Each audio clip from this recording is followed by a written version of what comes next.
കാലതന്ത്രം എന്നൊക്കെ പറയും.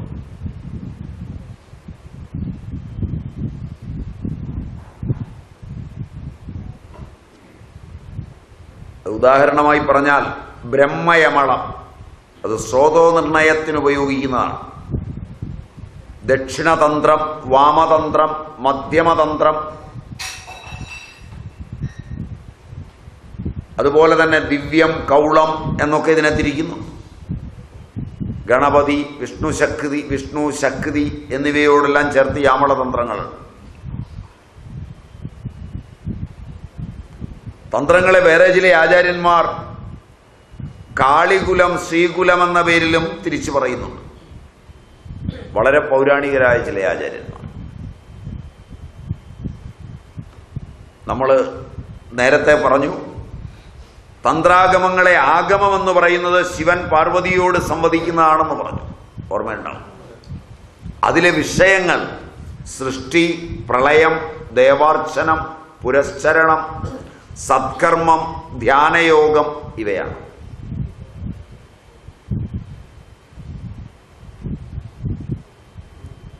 ഒന്നുകൂടെ വേണം.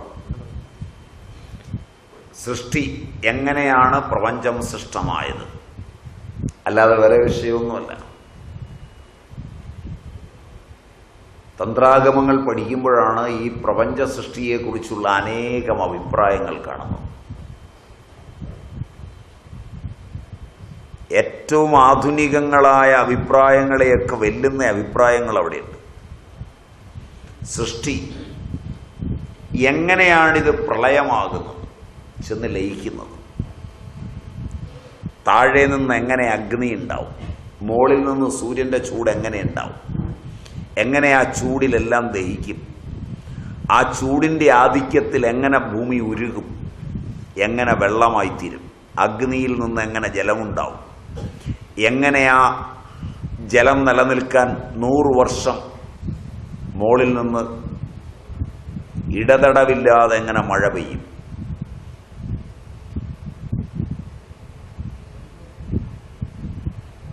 ഇതൊക്കെ അടങ്ങുന്ന ഭാഗമാണ്.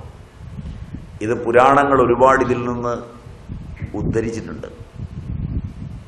ഭാഗവതം, ദ്വാദശം, നിമിസംവാദം,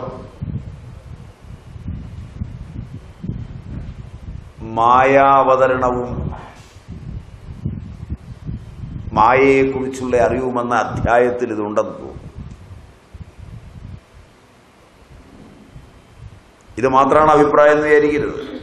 സൃഷ്ടി എങ്ങനെയാണ് വരുന്നത്, എങ്ങനെയാണ് സ്തുതി, എങ്ങനെയാണ് പ്രളയമാകുന്നത്, അതിൻ്റെ ദേവതകളുടെ രീതിവിധാനങ്ങൾ എന്താണ്, ഇതെല്ലാം വളരെ വിപുലമായ പഠനമാണ്. ഇതൊക്കെ നല്ല ഗണിതയുക്തിയിൽ പഠിച്ചാൽ ഒരുപാട് PhDക്ക് സാധ്യതയുണ്ട്.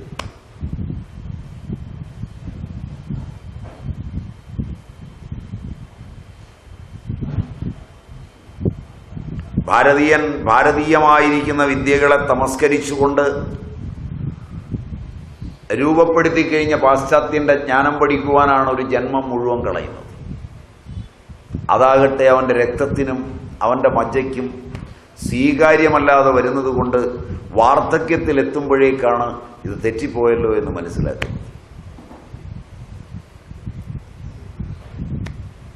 അത് കഴിഞ്ഞാൽ പുറത്തുപോയി ഇത് പഠിക്കാൻ ബുദ്ധി സമ്മതിക്കാത്ത വിധം ഭാര്യയും പിള്ളേരും വീട്ടിൽ കാവലിന് പട്ടിയെപ്പോലെ കെട്ടിയിടുകയും ചെയ്യും.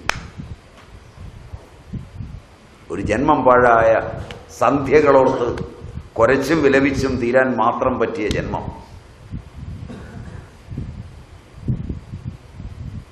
എന്നോട് നിങ്ങൾ പരിതപിക്കുമോ എന്ന് എനിക്കറിയില്ല.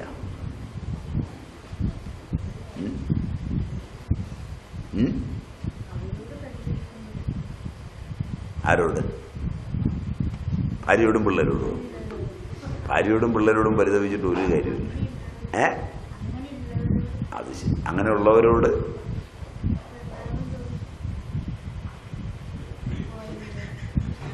ആണോ? വിജയം വന്നിട്ടില്ലേ? സ്ഥലത്തില്ലെന്ന് തോന്നുന്നില്ലേ? തനിച്ച് വന്നിട്ടുള്ളൂ. കേൾക്കാത്തത് ഭാഗ്യം. അവിടെ ഉണ്ടോ? ഞാനൊന്നും പറഞ്ഞില്ല കേട്ടോ. അപ്പോ സൃഷ്ടി, പ്രളയം, ദേവാർച്ചനം. ദേവത എന്നത് ഓരോ ഇന്ദ്രിയത്തിനും, ഓരോ അവയവത്തിനും, ഓരോ കോശത്തിനും. ഒരു മനുഷ്യ ശരീരത്തിൽ 33 കോടി ദേവതകളുണ്ട്. ഇന്റലിജൻസ് വിഭിന്നമാണ്. അവരുടെ സമ്യക് സംയോജനമാണ് ആനന്ദം, ശാന്തി. ഒരു മനുഷ്യൻ അശാന്തി ഉണ്ടെന്ന് പറഞ്ഞാൽ അവന്റെ കുറെ ദേവതകൾക്കെതിരാണെന്നാണ് അർത്ഥം. അവന്റെ ഇന്റലിജൻസ് കൺവെർജന്റ് ആകുന്നില്ല എന്നാണ് അതിൻ്റെ അർത്ഥം. ഡൈവർജന്റ് ആകുന്നു എന്നാണ് അതിനർത്ഥം. തന്റെ വിഭൂതികൾ ഡൈവർജന്റ് ആകുമ്പോൾ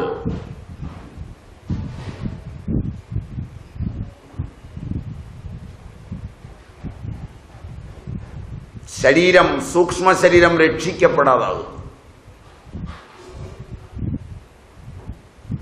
തന്റെ സൂക്ഷ്മ ശരീരത്തെ രക്ഷിച്ചു നിർത്തുമ്പോൾ ദേവതകൾ സമുജ്വലങ്ങളും സമ്യക്കുമാകുന്നു.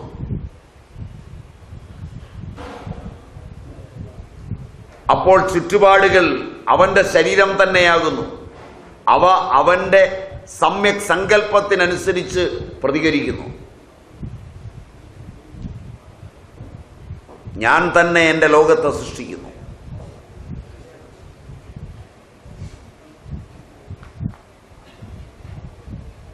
ഇതാണ് ദേവാർച്ചനം.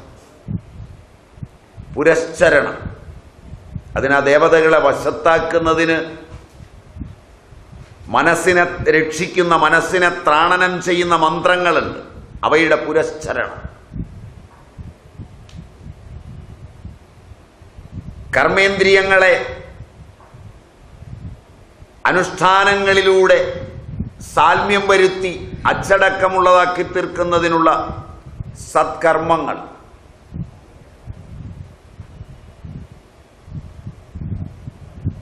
വിഷയേന്ദ്രിയ വ്യാപാരങ്ങളെ ഇല്ലാതാക്കി മനസ്സിനെ നിശ്ചലമാക്കുന്നതിനുള്ള ധ്യാനയോഗം.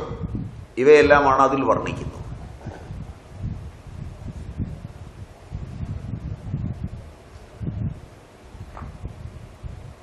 മന്ത്രത്തിന്റെ ശക്തി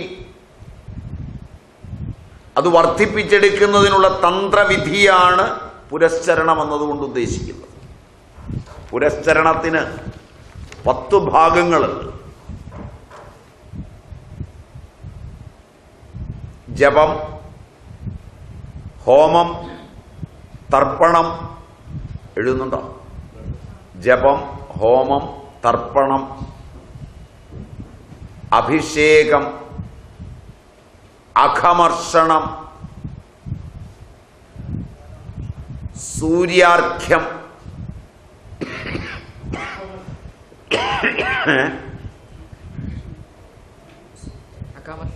അഖമർഷണം, അത് മന്ത്രമാണ്.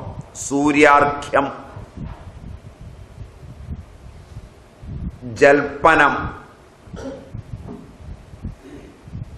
പ്രണാമം, പൂജ, ബ്രാഹ്മണ ഭോജനം. 10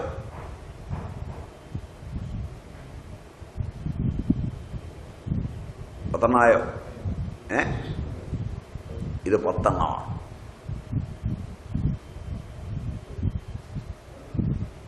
അതിൽ വെച്ച് പുരുഷൻ, ഇതിന്റെ സാധകൻ, ഹവിഷാന്നവും പഞ്ചഗവ്യവും സ്വീകരിക്കണം. അതാണ് അതിന്റെ വിധി.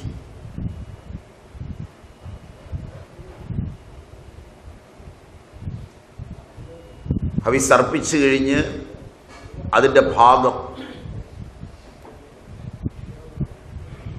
പുരോടാശം, ഹവ്യവാഹനനായ അഗ്നി ഭൂർലോക ഭൂവർലോകങ്ങളിലൂടെ പോയി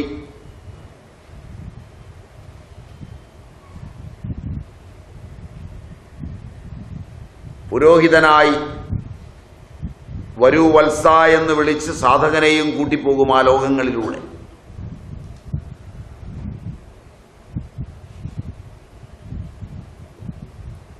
സപ്തലോകങ്ങളിലൂടെ.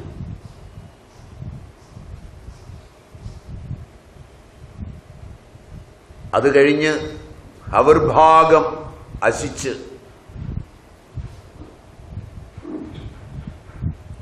പഞ്ചഗവ്യവും സ്വീകരിച്ച് നിൽക്കുന്നത്.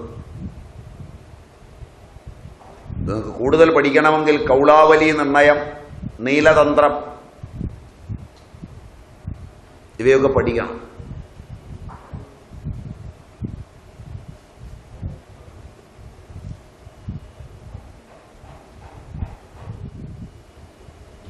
അട്ടെ, ഇത്രയും നേരം പറഞ്ഞ കാര്യങ്ങളിൽ നിന്ന് തന്ത്രമെന്ന് പറഞ്ഞാൽ വെറും തന്ത്രമല്ല എന്നെങ്കിലും മനസ്സിലായോ?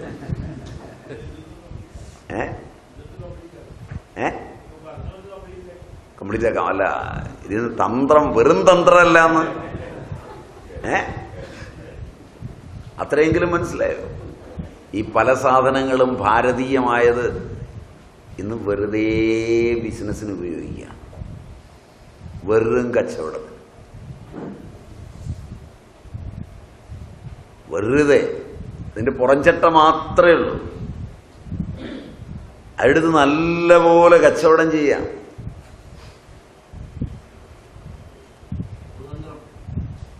ഏതാണ്ട് കുതന്ത്രം.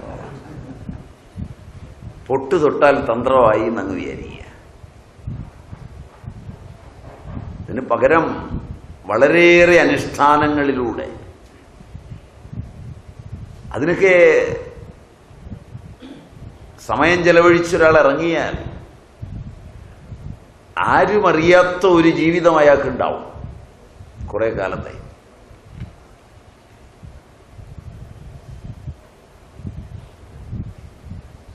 അതീവ രഹസ്യാത്മകമായൊരു ജീവിതം.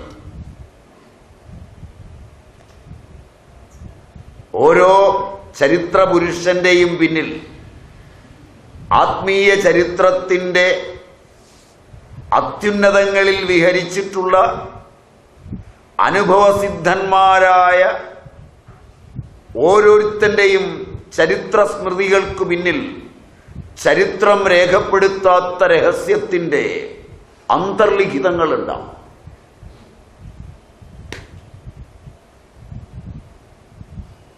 അതനാവരണം ചെയ്യാനാവില്ല. അതവരുടെ അറിവിന്റെ അഗാധതകളിൽ ഒളിഞ്ഞിരിപ്പുണ്ടാവും. അത് അറിവ് നേടുന്ന ഒരു സൂക്ഷ്മദർശിക്കല്ലാതെ അറിവില്ലാത്തവന് മനസ്സിലാവുകയുമില്ല. ജ്ഞാനിയെ ജ്ഞാനിക്കല്ലാതെ അറിയില്ല എന്നതുപോലെ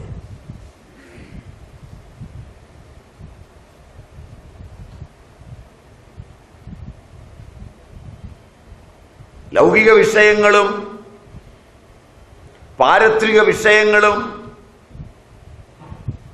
അതിന്റെ സുഖാനുഭവങ്ങളും തേടി നടക്കുന്ന മാനവന് അജ്ഞേയമാണ് ആത്മാവിന്റെ രഹസ്യങ്ങൾ എന്നെങ്കിലും നമ്മെ പഠിപ്പിക്കുവാൻ പര്യാപ്തമാണ് തന്ത്രാഗമങ്ങൾ.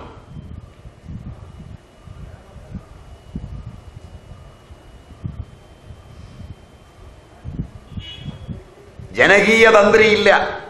മനസ്സിലായോ എന്നറിയില്ല.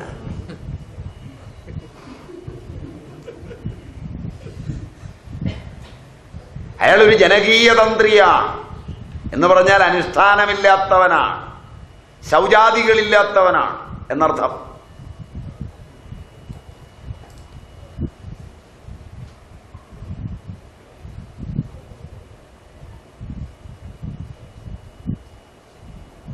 തന്ത്രം രഹസ്യമാണ്. ഇത് കൗളാവലി നിർണയവും നീലതന്ത്രവും ഒക്കെ പഠിച്ചു നോക്കണം.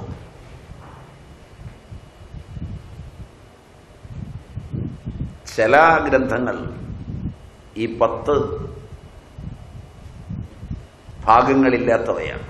ജപം, ഹോമം, തർപ്പണം, അഭിഷേകം, അഘമർഷണം, സൂര്യാർഘ്യം, ജൽപ്പനം, പ്രണാമം, പൂജ, ബ്രാഹ്മണ ഭോജനം.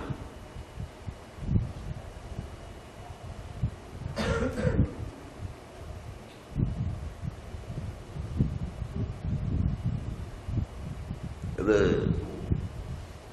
എഴുന്നേറ്റ് വരുന്നത് മുതൽ കൃത്യമായ അനുഷ്ഠാനങ്ങളിലൂടെ അവർ പോവുള്ളൂ. അനുഷ്ഠിച്ചുറപ്പിച്ചവന് അല്പസമയം കൊണ്ടും ഉറപ്പിക്കാത്തവന് സ്വാധ്യായകാലത്ത് ദീർഘസമയമെടുത്തും ചെയ്യണം.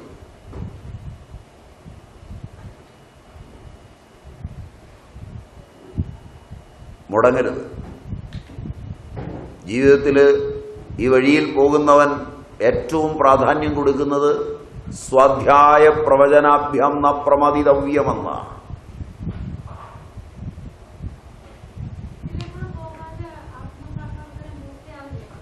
അതേക്കുറിച്ച് എനിക്ക് അഭിപ്രായമില്ല. നിങ്ങളുടെ ആത്മസാക്ഷാത്കാരത്തെക്കുറിച്ചൊന്നും ഇത് വച്ച് പറയുമ്പോൾ ഞാൻ പറയുന്നില്ല. അതിന് വെളിയിലൊക്കെ നിങ്ങൾക്ക് കിട്ടിയേക്കാം, പെട്ടെന്ന് കിട്ടിയേക്കാം, ഇതൊന്നും ഇല്ലാതെ കിട്ടിയേക്കാം. അങ്ങനെയൊക്കെ പറയുന്ന ഗ്രന്ഥങ്ങളും അങ്ങനെയൊക്കെയുള്ള വഴികളും ഒക്കെ ഉണ്ട്. ഇതിൻ്റെ വഴി ഇതാണ്, അത് വെക്കതോ.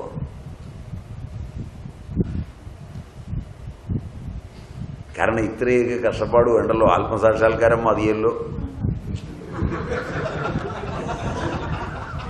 ഒരു പച്ചമത്തി തിന്നാൽ കിട്ടുമെങ്കിൽ പച്ചമത്തി മേടിച്ചങ്ങ് തിന്നാൽ മതിയല്ലോ. മത്തിതീറ്റയായി, അനുഷ്ഠാനമായി, സാക്ഷാത്കാരമായി. അതിനെന്തിനാ ഇതെല്ലാം കൂടെ ചുമക്കുന്നത്? അതിനെനിക്ക് അഭിപ്രായ വ്യത്യാസമൊന്നുമില്ല. ഞാനിവിടെ എടുക്കുന്ന ആത്മസാക്ഷാത്കാരത്തെക്കുറിച്ചൊന്നുമല്ല, ഇത് തന്ത്രമാണ്.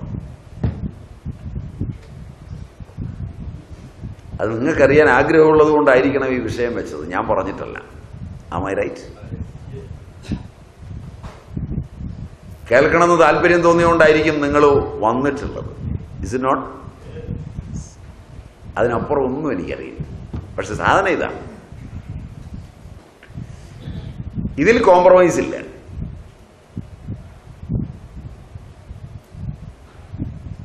ഏത് വിഷയത്തോട് സമീപിക്കുമ്പോഴും അത് അറിയാമെങ്കിൽ അതിനോട് കോംപ്രമൈസ് അരുത് എന്ന ഒരു നിർബന്ധ ബുദ്ധി എനിക്കുമുണ്ട് എന്ന് ഓർത്തുകൊള്ളുക. അത് നിങ്ങൾക്ക് പഥ്യമാകാൻ വഴിയില്ല. കാരണം ഒരു നിർബന്ധവും ഇല്ലാതെ എല്ലാത്തിലും പോയി തലയിടുകയും എല്ലാത്തിൻ്റെയും വാലുവറ്റവും കാണുകയും ഒക്കെ ചെയ്തു പോകുമ്പോൾ ഒന്നിനും നിർബന്ധമില്ലാത്തൊരു ജീവിതം വരും. മനസ്സിലായില്ല? തിരിച്ചായതുകൊണ്ട് എന്ന് പറഞ്ഞാൽ കുറെ ദുശാഠ്യക്കാരനും മര്യാദ കെട്ടവനും ഒക്കെ ആയതുകൊണ്ട് ഞാൻ തിരിച്ചാണ്. എനിക്കതാണ് ഇഷ്ടം.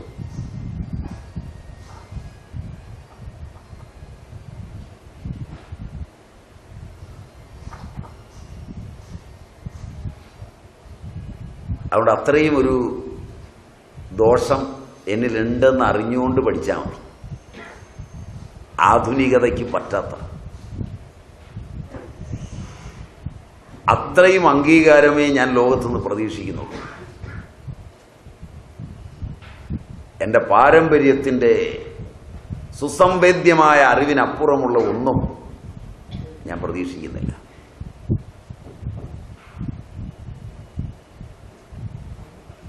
അതിൻ്റെ സുഖം ജന്മങ്ങൾക്ക് മുമ്പേ ലഭിച്ചിട്ടുള്ളതാണ്.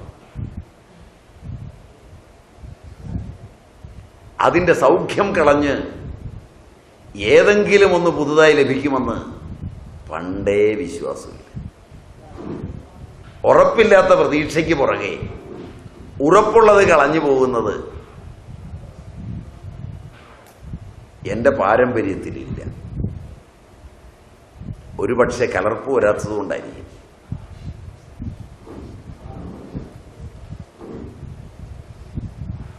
അതുകൊണ്ട് നിങ്ങൾ ആലോചിച്ച് ചാടിയാൽ മതി. ഇവിടെയൊക്കെ ഞാൻ വളരെ മോശക്കാരനാണ്, മര്യാദ കെട്ടവനുമാണ്. ചോദിച്ചു വാങ്ങിക്കുമ്പോൾ ധാരാളം വാങ്ങിച്ചോണം.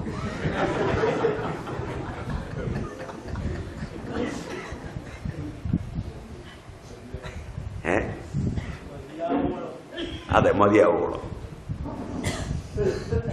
അപ്പോ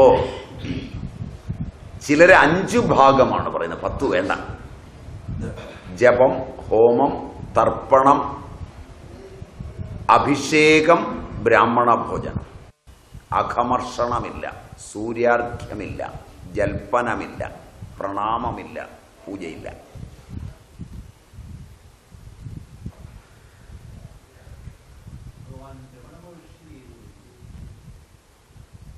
അദ്ദേഹമൊക്കെ എനിക്ക് തോന്നുന്നത് പാരമ്പര്യ പ്രതിഷ്ഠിതമായ അറിവിൽ ഇതെല്ലാം വേണ്ടുവോളം സുസംവേദ്യമായി നേടിയിരുന്നത് കൊണ്ട് വിഹംഗമ മാർഗത്തിൽ ചരിച്ചയാളാണെന്ന് തോന്നുന്നു. ഇത് വാമദേവ മാർഗമാണ്. വിഹംഗമ മാർഗമെന്ന് പറയുമ്പോൾ പക്ഷി പറക്കുന്നത് പോലെയാണ്.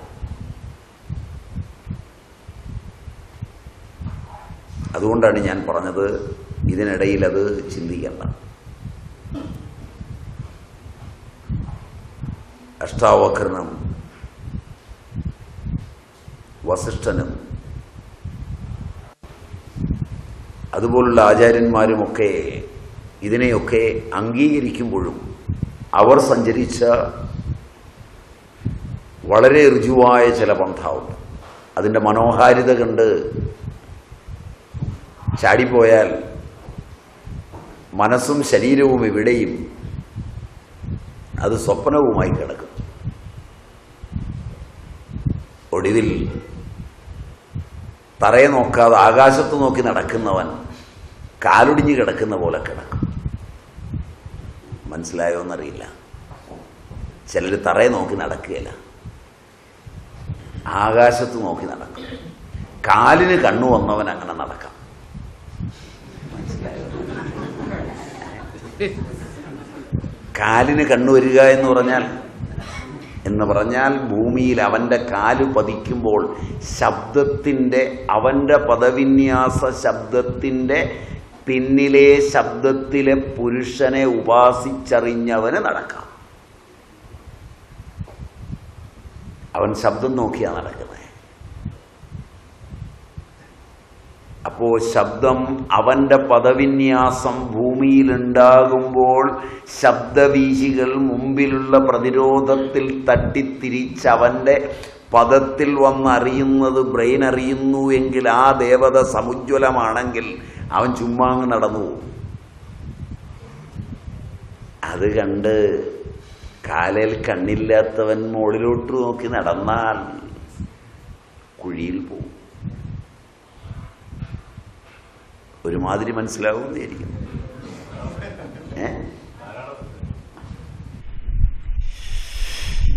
അതുകൊണ്ട് ഈ രീതിയിൽ 5ആയും 10ആയും പറയുന്നുണ്ട്. ജപം വ്യക്തം, അവ്യക്തം, സൂക്ഷ്മമെന്ന് 3ആണ്. ജപം, ഹോമം, തർപ്പണം, അഭിഷേകം ഇവയൊക്കെ പറയുമ്പോൾ അത് ചിലത് അറിഞ്ഞിരിക്കണം, ചിലതിന് ഒരുപാട് വൈപുല്യമുണ്ട്. വ്യക്തജപം, അവ്യക്തജപം, സൂക്ഷ്മജപം. വ്യക്തജപം വാചികമാണ്. ആദ്യം വ്യക്തജപം വേണം. കാരണം എന്തുകൊണ്ടെന്നാൽ സ്വരവിന്യാസ ചിന്തനം വ്യക്തജപത്തിലേ ഉണ്ടാവും.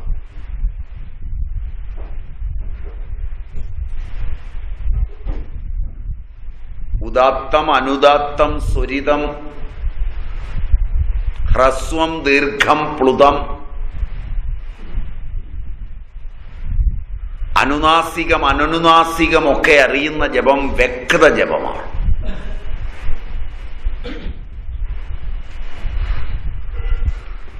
ഒരു സ്വരമോ ഒരക്ഷരമോ ഒന്നിൽ തെറ്റിയാൽ ഫലത്തിൽ തെറ്റുവരും.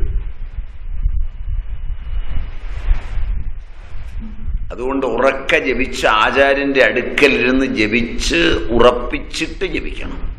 ഭാര്യാം രക്ഷതു ഭൈരവീം,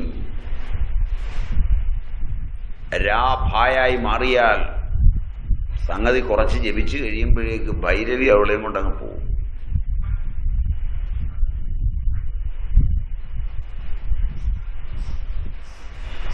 ഭായാവുക എന്ന് പറഞ്ഞത് നാവുകൊണ്ട് അത് പറയണ്ടെന്ന് വിചാരിച്ചിട്ടാണ്.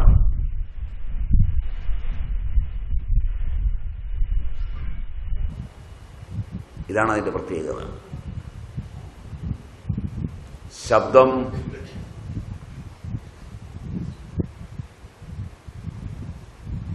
സാധനയിൽ രൂപപ്പെടുമ്പോൾ തന്നെ ഫലമുണ്ടാകുന്നു എന്നാണ് ആചാര്യന്മാരുടെ മതം. അതുകൊണ്ട് വാചിക ജപം, ഉപാംശു ജപം, ചുണ്ടനക്കി ജപിക്കുക, അതാണ് അതിൻ്റെ വ്യക്തജപത്തിനാണ് വാചികമെന്ന് പറഞ്ഞത്. അവ്യക്ത ജപത്തിനാണ് ഉപാംശു എന്ന് പറഞ്ഞത്.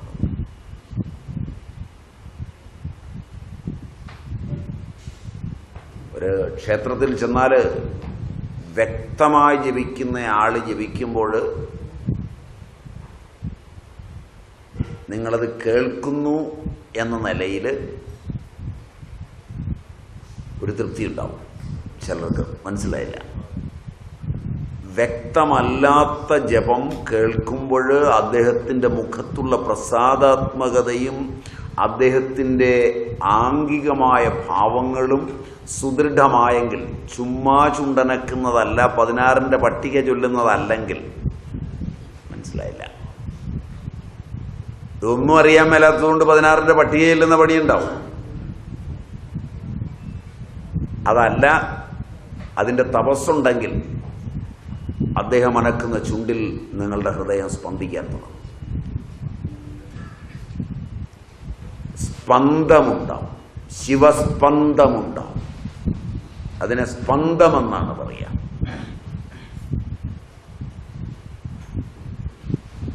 അണു, ദ്യണു, ത്രസരേണു മുതലായവയിൽ രൂപാന്തരപ്പെടുന്ന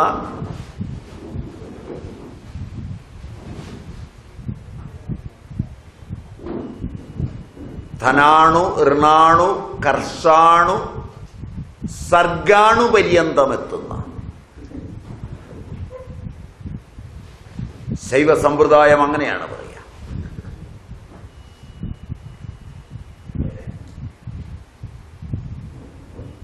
സ്പന്ദങ്ങളാണ് അവയുണ്ടാക്കുക. എന്താണെന്നറിയില്ല. അവിടെ ആ സമീപത്ത് പോയി നിൽക്കുമ്പോൾ എന്തോ ഒരു സ്പന്ദമുണ്ടാകും. എല്ലാം മറന്നു. ആ പോറ്റിയുടെ, ആ കുഞ്ഞിന്റെ മുഖം കാണുമ്പോൾ അദ്ദേഹത്തിൻ്റെ മുഖം ജപസഞ്ചലിതോഷ്ടമാകുമ്പോൾ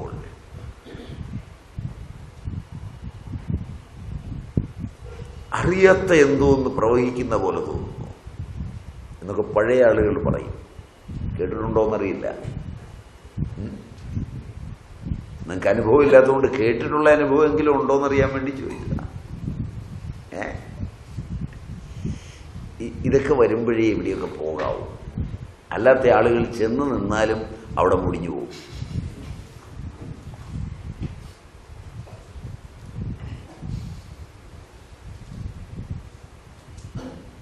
അപ്പം അതിനെ ഉപാംശു ജപം എന്ന് പറയും.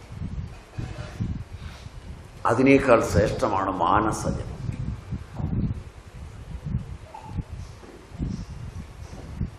കാരണം അത് വളരെ സൂക്ഷ്മമാണ്. ഹോമവും സ്ഥൂലം, സൂക്ഷ്മം, പരാ, ബാഹ്യം, ആന്തരം, നിഗ്രഹം, സൗമ്യം എന്നിങ്ങനെ പലതരത്തിലുണ്ട് ഹോമിക്കുമ്പോൾ.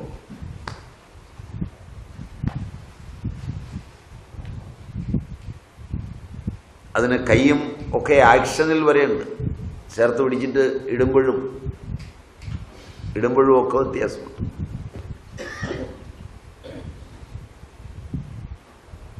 അതെല്ലാം അറിഞ്ഞു വേണം അത് പഠിക്കാൻ. ഇങ്ങനെ ഡീറ്റെയിൽഡായിട്ട് പോണോ?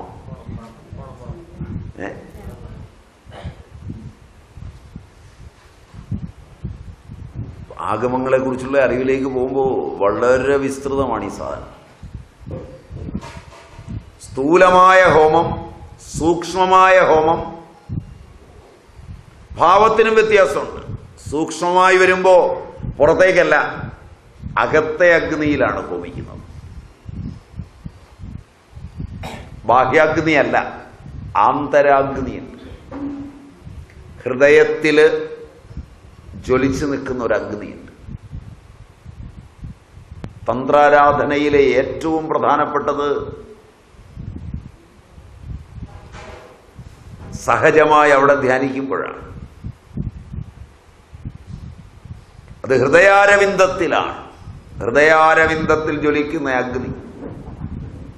ഈ സങ്കല്പം എവിടെയെങ്കിലും കണ്ടിട്ടുള്ളതായിട്ട് ഓർക്കുന്നുണ്ടോ? ഉദരമുപാസന എവിടെയെങ്കിലും കേട്ടിട്ടുള്ളതായിട്ട് ഓർക്കുന്നുണ്ടോ? എവിടെയെങ്കിലും അത്തരം ചിത്രം കണ്ടിട്ടുണ്ടോ?